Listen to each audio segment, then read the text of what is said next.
is the Jesse Kelly Show, final hour of the Jesse Kelly Show. So I'm going to get to this Don Lemon thing here in a second, and that'll be offensive. And then we're going to talk about what Donald Trump put on social media himself today that has Democrats so angry. Hakeem Jeffries was yelling and screaming and everything else. It was glorious. It was absolutely glorious. We're going to get to all that and so much more in the final hour of the Jesse Kelly Show. But before I get to the Trump stuff, Don Lemon says a bunch of stupid things. That's why he got fired, and now he has this show no one listens to or watches. But he's usually out there saying something stupid because he's a stupid person. And on one of his recent rants, he was, of course, blaming white men for crime and all kinds of the other normal stuff that he does. Whatever, it doesn't offend me. I don't care. But he said this. All of a sudden, my heritage is going to be over, that I want to live in a country where white kids go to white schools and white people marry each other. What is wrong with that? I want to grow up in the country that my great-grandfather grew up in. That country doesn't exist anymore, asshole.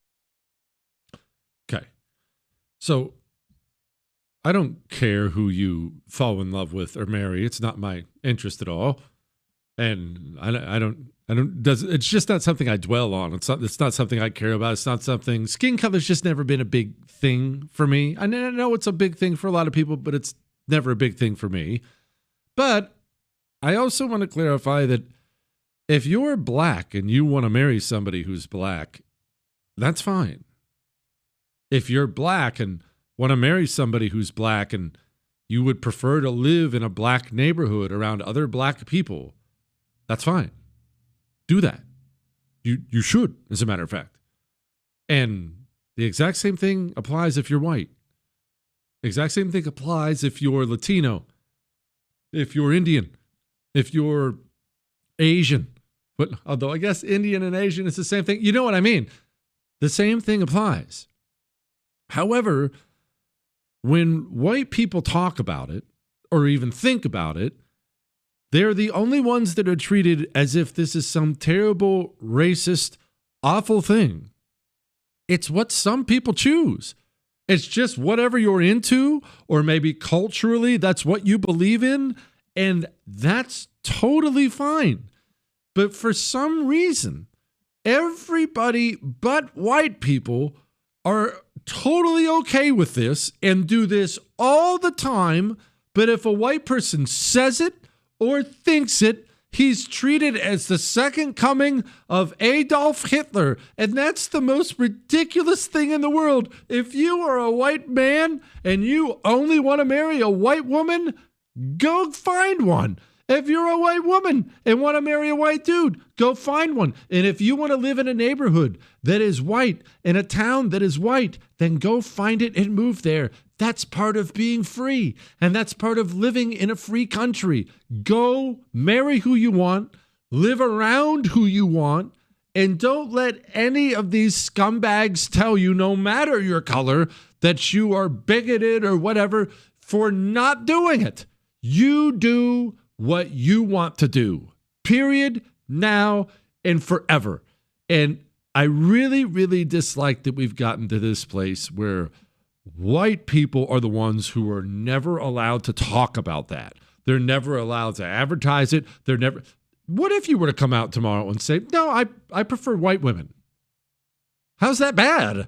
I had a buddy, he would only date Asians, and it ended up, surprise, surprise, he married an Asian. That was his thing. And okay, that's his thing. Go for it. You love who you love, and you go for it. All right? That's one. Two, Donald Trump put something on social media today. Now, before I actually play the audio, because the audio is good enough, I'll set it up. Before I play the audio, I've told you before about the time we had to take a boat to Thailand. I believe it was to Thailand. I might have been coming home, but I think it was to Thailand. We had to take a boat from Japan to Thailand. Now, this is not a small boat. It was a gigantic catamaran type boat. And on this trip, we definitely shouldn't have taken it. I guarantee someone got in trouble. there was a terrible tropical storm when we were out in the middle of the ocean. And there were waves up by, the deck where we were. 100-foot waves were going up and down. It is really bad. It's really dangerous at sea. So I don't get sick. I don't get air sick. I don't get boat sick. I don't get car sick. I didn't do anything. That's just something God gave me. I do not get sick under any circumstances. This was one of those circumstances where even most people like me were unbelievably sick. Guys were so sick, they had already clogged all the toilets with their sickness. They had filled and were sharing with each other the puke bags. I'm going to stop there because it's really, really gross. It was a disaster. A disaster to the point it's all over the floor. Guys are practically green. And it was me and I think 5 of us who we were just the ones who didn't get sick. So we found a table that was bolted down in the center of this thing and let everyone else run around puking their guts out. And it was a disaster in every way. People are yelling. It's a disaster. And we thought we might die. And at some point in time, we all just kind of started laughing. The 5 of us who were at this table, we were playing cards. I think we were playing poker or something like that. We were just trying to play cards, holding our cards on the table, trying to keep our minds off of all the vomit and disaster that's all around us. And we talked about why we were laughing. We all kind of came to this realization that, yes, this is horrible. It's one of the most disgusting experiences we've ever had in our lives. And by the way, we might die. I mean, this boat could break apart. I mean, it's a bad situation. But some things are once in a lifetime, and they're once in a lifetime when you're in the middle of them. And if you can take a step back from maybe your personal feelings at the moment, it can put a smile on your face when you are going through something, even a bad something that is once in a lifetime. We all knew, the 5 of us knew we were going to tell that story of sitting at that poker table for the rest of our lives. I'm the one who gets to tell it on the radio, but I have guys who are at that table with me listening. I guarantee they're laughing and they're going to text me any moment now. We knew we'll never forget this moment. Maybe you love Donald Trump. Maybe you hate him. Maybe you're hot and cold. Me personally, you are well aware of my feelings. I love a lot of things about him. I get angry at him from time to time, and I'm loud about that too. He makes me laugh. He makes me yell. He makes me stand up and cheer and applaud him and salute him. I run the gamut with him. It just depends on the day. We will never have another one like him. He puts a 30-second video up on social media. It's AI. In the video is Hakeem Jeffries and Chuck Schumer standing at a podium. Hakeem Jeffries has an obviously fake Mexican sombrero and Mexican mustache on his face. And as you will hear, the AI voice is Chuck Schumer. The President of the United States of America put this video on his social media today. Look, guys, there's no way to sugarcoat it. Nobody likes Democrats anymore. We have no voters left because of all of our woke trans. Not even black people want to vote for us anymore. Even Latinos hate us. So we need new voters. And if we give all these illegal aliens free health care, we might be able to get them on our side so they can vote for us. They can't even speak English, so they won't realize we're just a bunch of woke pieces of, at least for a while until they learn English and they realize they hate us too. Jewish producer Chris made the very, very correct point. Xi Jinping looks at Donald Trump's social media. Vladimir Putin, heads of state across the planet, they look at Donald Trump's social media. And if you're Vladimir Putin, what goes through your head when you log on to Twitter today and you see this? Look, guys, there's no way to sugarcoat it. Nobody likes Democrats anymore. We have no voters left because of all of our woke trans. Not even black people want to vote for us anymore. Even Latinos hate us. So we need new voters. And if we give all these illegal aliens free health care, we might be able to get them on our side so they can vote for us. They can't even speak English, so they won't realize we're just a bunch of woke pieces of you know, at least for a while until they learn English and they realize they hate us too. I hope you take this moment and appreciate that Donald Trump is president, even if that makes you wince. And look, it kind of makes me wince, but it makes me laugh. There's never been one like him. And I don't think we're going to have another one. So enjoy it. Let's do some emails and talk about patsies.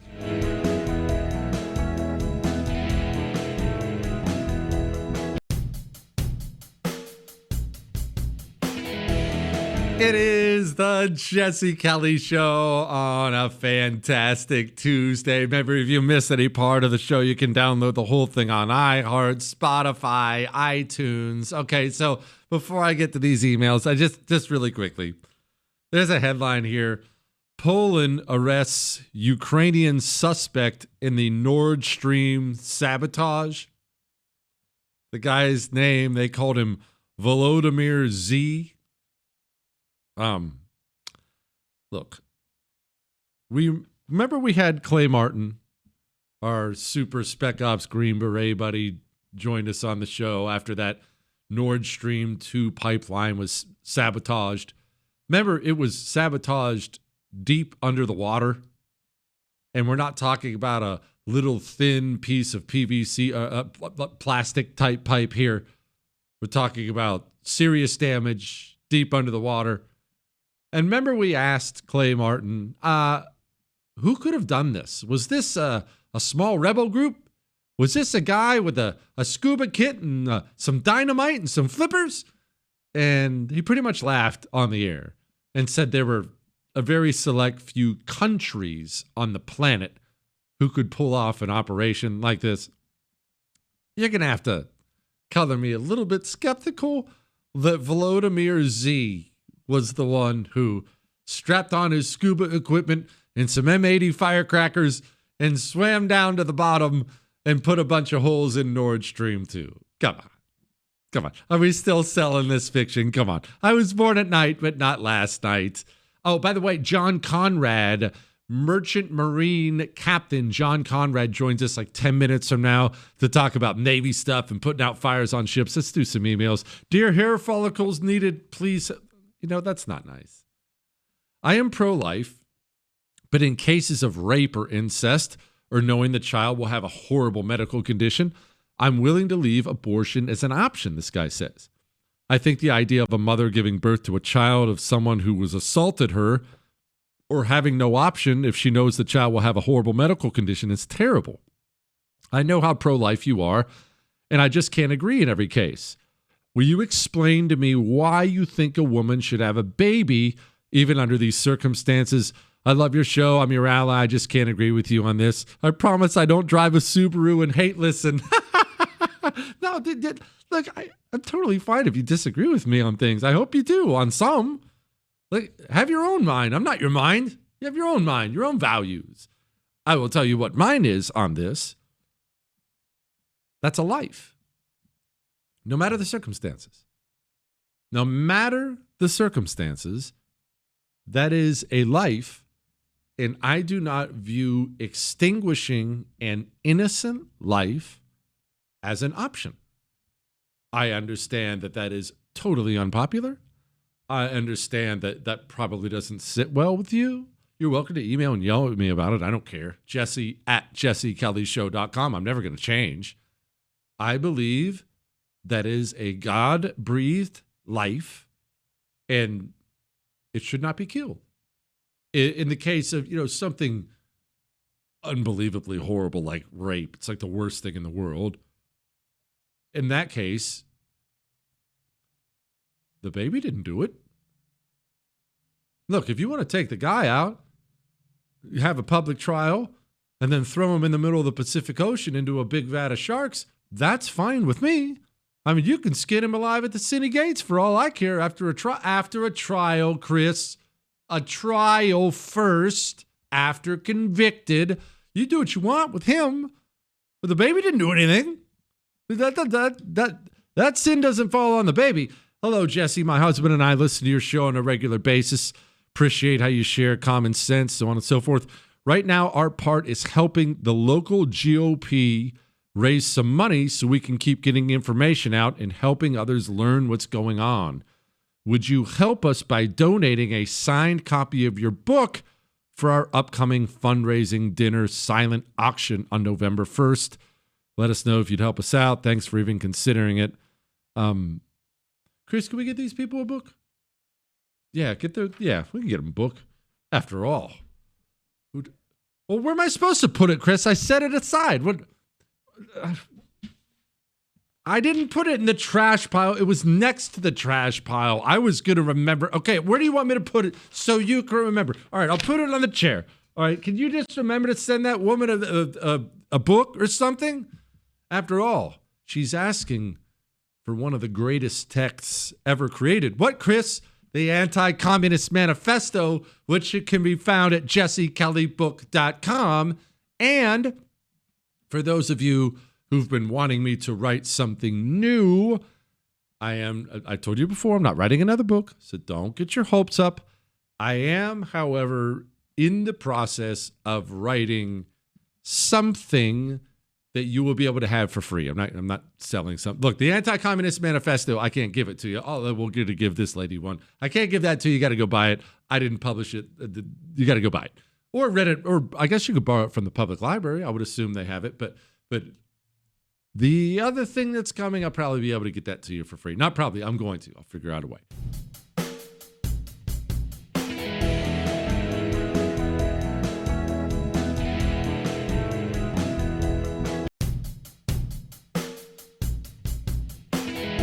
It is the Jesse Kelly Show on a wonderful Tuesday. Remember, you can email us, jesse@jessekellyshow.com. And if we're playing the Village People on the show, that can only mean that my friend Captain John Conrad refused to pick a walk-up song, which means we get the worst thing we can find on short notice.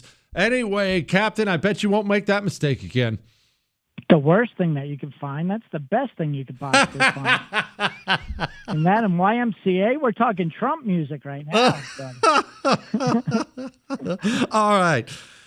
Obviously, a lot of hubbub has been made today about the Pete Hegseth speech. I wanted to talk specifically about this one, actually, because you have an area of expertise. Any place where tried and true physical standards were altered, especially since 2015 when combat arms standards were changed to ensure females could qualify, must be returned to their original standard. Captain, okay, I get why an Army Ranger, why a Marine has to be able to do pull-ups and run and hump some weight. That surely doesn't matter to things like the Navy, right? Well, I thought I was going to get a lot of pushback from that. And to be clear, I'm Merchant Marine, so we deliver the ammo and the fuel to the Navy. But that means our ships are old, they're decrepit. You've heard Trump talk about want to reinvigorate shipbuilding because our ships are ancient, and most of those cargo comes in on Chinese ships. Well, beside that is I've been in major ship fires. I've had engine room fires, battery room fires. I've had massive leaks. And the Navy really hasn't, because their ships are in excellent condition, other than a few collisions like the Fitzgerald. They haven't really worked those muscles of a major, World War II salvage where they get hit by a torpedo. But I'm here to tell you, man, I got 8 varsity letters at track in high school. I roomed with a Navy SEAL. I'm a big outdoors hiker. I do a lot of rucking, and I have never got my ass kicked more than one of these emergencies on ship, because Go outside, fill up a bucket full of water. Water is heavy, and whether that water is pouring through a pipes and you got to close a watertight door or get a seal over that or just turn a wrench against it because there's flooding, or there's a fire and you got to lug those massive fire hoses up 6 flights of stairs and around a watertight door. And when I first fought my first fire, there were a couple guys on our team who were they were the best trained. I trained them well, and two of those guys, were 5 foot something, not very big guys. And I remember, right when that fire broke out, I'm like, you guys get out of firefighting gear, and I pointed to the 2 largest guys, and you get in gear. And during the debriefing later, they asked me, why did you do that? And I didn't even remember I had. It wasn't even something conscious. It was just, we had to move this massive cargo and these batteries away from the fire. And it was just instinctual. You need big guys in order to do that. And if we had casualties, you'll have to get someone who can drag those big guys out of the fire. Speaking with Captain John Conrad, U.S. Merchant Marine Captain, I have spoken many times on the show because I'm a history freak about World War II battles, and touched on what it's like when a ship is on fire and how intense it is and how dangerous of a situation it is. Only I have never lived it. You have lived it. What is it about fire? You're on the water. What's the big deal? The big deal is you can't call 911. People think even if you get a medic aid, they see the Coast Guard going out in the helicopter and lifting people off ships. Those helicopters only have a 200-mile range. It's 5,000 miles to China. And if you're on the enemy side, you're not getting that help. So you're on their own. There's no police department. There's no fire department. Everything has to be done. So if you don't have the intelligence, if you don't have the skills, if you don't have the tools on board, and if you don't have the strength to fight these fires, you're in trouble. The other thing is, because you can't get that aid. See, if a soldier gets in a firefight, right? What's he going to do? He's going to call in backup. They're going to send in another unit. They're going to get the Rangers. They're going to bring in the Navy SEALs. It may take a little bit of time, but they're going to add resources to that problem until the enemy's overwhelmed. On a ship, you can't bring in those resources. What you have is what you got. And the sad truth is the Navy hasn't fought a real sea battle since World War II. My favorite thing of the whole speech was actually Trump. When Trump went in there and said, I think I want to bring back battleships. The admirals tell me we can't, but I think a big battleship with armor is just the thing we read in there right now. And you could see the admirals like, no, you can't do that. Well, why can't we? They think with these modern, they have such a set of rules that have been established over the last 40 years of what carriers are supreme. We can have, women on ships. We can have this on ships. We can do things, when the Fitzgerald collided, they had to drift into cell phone range to do a mayday because they didn't know how to set up an emergency antenna. So they have very strict rules, and we're the best in the world. I don't want to disgrade them. I mean, we are the best in the world by far at what we do, but some things like massive casualty events in a fire have not been tested since World War II. So whatever you think is in the rule book has to be revisited. And I loved how Trump just, even if we don't build battleships, just breaks that paradigm. What he was telling the Navy admirals is, whatever you think you know about combat is not true. We need to reassess every single piece of this. And I think one piece of that is the physical standards of the sailors who, quite frankly, 99.9% of the time, you can be a little overweight. You don't have to be in the best shape to be on the ship. But if we go into battle, you better believe I want strong men there to be able to handle that. Again, I'm speaking with Captain John Conrad. I know you have a love for battleships. I frankly adore them. Why do you want to bring them back? Well, what part of it is just to, like I said, break the paradigm in the admirals. They don't know as much as they think they know. They've been stuck on this DEI track for so long, they start believing their own nonsense. And, everything's joint now. So on all these ships, you'll have NATO officers in billets. You walk around the Pentagon, there are NATO officers all around. Well, those officers, their governments are telling them, cut back on Navy spending. Let's spend it on Army tanks instead, because Army tanks are cheap. Nobody wants to build the warships. So you have this whole NATO and UN apparatus infused in our rank that is pulling us away from big Navy spending to Army spending because it benefits them. I don't care about them. I want what benefits us. And if you look in the Red Sea right now, nothing else is working. The carrier air groups aren't working to protect logistics ships. We got to get those munitions, the Army weapons over there. We can't fly them. We don't have enough planes. So we got to get them. It means you need to protect ships. Well, the Marines can't, the Army can't protect ships, the Air Force can't protect ships, not even the submarines. A lot of people say, and Trump said, our submarines are the one thing we are 3 times better than the Chinese Navy about. That is true, but a submarine can't protect a merchant ship, cargo ship, from drones. The one thing that can is these destroyers. They're doing phenomenal work in the Red Sea. But the problem is they run out of fuel because they're not nuclear, and they run out of missiles quickly. Well, what is a battleship? A battleship is a bigger destroyer. So a bigger hull means more missiles, more fuel, and you're able to put more sensors on to defeat some of these new systems. And the battleship has, as Trump said, it's not aluminum like our ships, where a missile, if it gets through the defenses, will just rip a hole right through. It's got thick steel. What's old is new again. And I think these modern missiles, even the hypersonics that China has, they're not designed, these drones certainly aren't, to penetrate through 16 inches of steel like the battleship has. So I don't want to overcomplicate it, but that's the bottom line. They're a bigger destroyer with armor.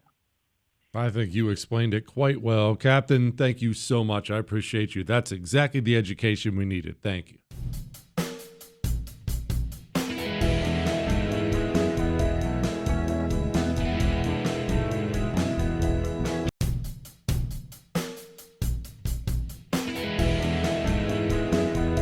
It is the Jesse Kelly Show, final segment of the Jesse Kelly Show on a fantastic Tuesday. We'll be back tomorrow. You can email us, jesse@jessekellyshow.com. Bronco, I second the idea of you doing a history lesson on Rhodesia, especially the Selous Scouts.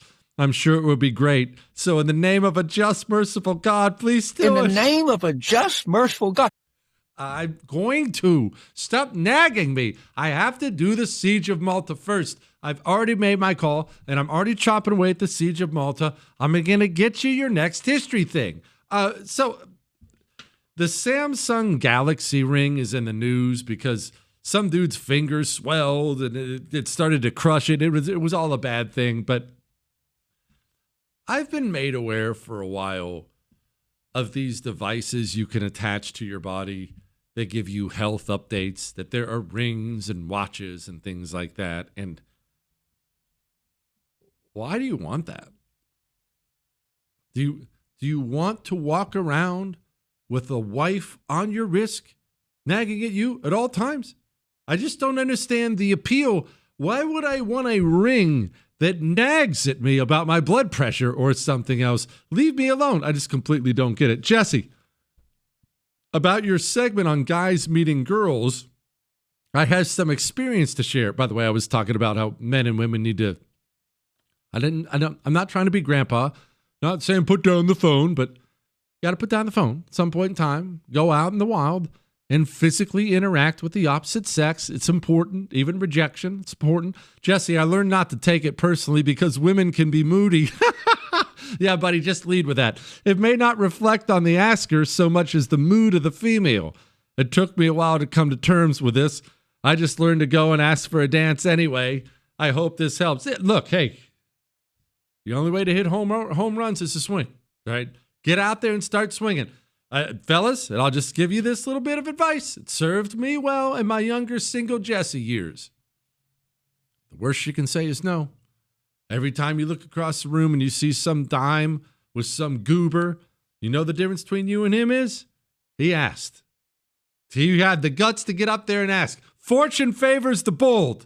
Trump gives Hamas 3 to 4 days to accept his Gaza peace deal or meet a very sad end. Well, I don't think the end is going to end well for them no matter what. From my understanding, the Israelis own 80% of the territory now. They've taken control of 80% of the territory, meaning Hamas is running out of places to hide. You're running out of territory. And if you're running out of territory like that, you're most definitely running out of young men. And look, you can only look at these things from a logical point of view. You can't put your mind in the mind of a jihadi. If you're out of land and you're out of men, it's time to call it quits. You launched a raid that was a suicidal raid for your civilization. And the Israelis are very obviously quite intent on making sure you're never able to do it again. It was one of those, it was like the Japanese bombing Pearl Harbor in a much, much smaller scale. One of those things you look back on historically and you just want to go back and tell them, what were you thinking? How could you not see that coming? How could you not see that coming? But hate does that. And people go crazy. I'll never end it. You remember what I said at the time. It was a raid, a very large raid, very large, very violent, very public raid. Okay. You launched a raid like that against a far superior military power. What did you think they were going to do? How did you think that was going to go for you? It just blows my mind how dumb some people are. Speaking of which, let's talk about dumb New York voters who are about to vote for this guy. And ultimately, it's through the conversations I've had with Jewish New Yorkers that I have developed a proposal for the Department of Community Safety that would include an 800% increase in funding for hate crime prevention programs. Because ultimately, we cannot simply say that anti-Semitism has no home in this city or no place in this country. We have to do more than talk about it. We have to tackle it. And that's what we will do through this funding and through this commitment. We will root out bigotry across the 5 boroughs. You know where that money's going to go, right? They're all just there to loot the treasury. Every single dime of that money is going to go to his political allies. This is how communists operate. And now, here's a headline. Go, you know the thing. headlines we didn't get to. Dog owner accused of holding driver at gunpoint and forcing him to dig grave after hitting dog with a car. I get it. Rosie O'Donnell admits even her therapist can't explain her Trump derangement syndrome. Of course, she has a therapist. And of course, you spend enough time walking down that communist path, you end up miserable and crazy. Italy's Navy to quit Gaza flotilla as a risk of Israeli attack looms. Oh, Italy's Navy is quitting something. What a shock. Chinese flag to be raised over Philadelphia City Hall to celebrate the anniversary of the Chinese Communist Party. It's funny, there are still people who exist in this country who yell at me for calling them communists when they basically shout all the time that they are very much communists. Ireland to offer migrant families $10,000 to drop asylum claims and leave. Parts of the West are so neutered, they're now bribing invaders to get out instead of throwing handcuffs on them and chucking them out of the place. I will see you tomorrow. That's all.